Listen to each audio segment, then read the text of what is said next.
Hi மக்களே, welcome back to our channel. நீங்கள் daily ரொட்டீனோட 4வது தான் பார்க்க போகிறோம். காலைல எந்தாச்சோன்னு ப்ரெஷ் பண்ணிவிட்டு குளிக்க போகணும். பார்த்தீங்களா, ப்ரெஷ் பண்ணும்போதே தூங்கிக்கிட்டே தான் ப்ரெஷ் பண்ணேன். ஏன்னா அவ்வளோ தூக்கம். நைட்டு அசைன்மெண்ட் எழுத வேண்டிய வேலை இருந்துச்சு. எழுதிட்டு படுத்ததில் லேட் ஆகி போச்சு. அதனால தான் ரொம்ப தூக்கம் இருந்தேன். குளிச்சுட்டு இன்னைக்கு தேர்ஸ்டே லேப் ட்ரெஸ் போட்டு சாப்பிட போயிடலாம். சாப்பிட போய் பார்த்தா தட்டைப்பயிறு குழம்பு, உருளைக்கிழங்கு பொரியல் வச்சுருக்காங்க. சாப்பிட்டு ரூமுக்கு போகலாம்.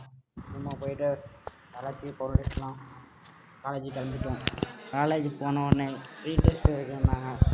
அதுக்கு ஒரு வழியாக எல்லாமே படிச்சுட்டு அந்த ரீடெஸ்ட் எழுத உட்காந்தாச்சு. பசங்க ரொம்ப ஆர்வமாக இருக்கானுங்க ரீடெஸ்ட் எழுதுறதுக்கு. சரி கைஸ், நான் ரூமில் வந்து சந்திக்கிறேன். ரூமை வந்தோடனே வெயில் ரொம்ப முடியல. அதனால் ஜூஸ் குடிக்க போயிட்டு வந்தோடனே ஜூஸ் குடிச்சு வந்துட்டு ஃப்ரெஷ்அப் ஆகிட்டு ட்ரெஸ்ஸை மாற்றிட்டு ரோட்டை நடந்து போகணும். பட் இந்த சப்ஸ்கிரைப் பண்ணுங்கள். தேங்க்யூ.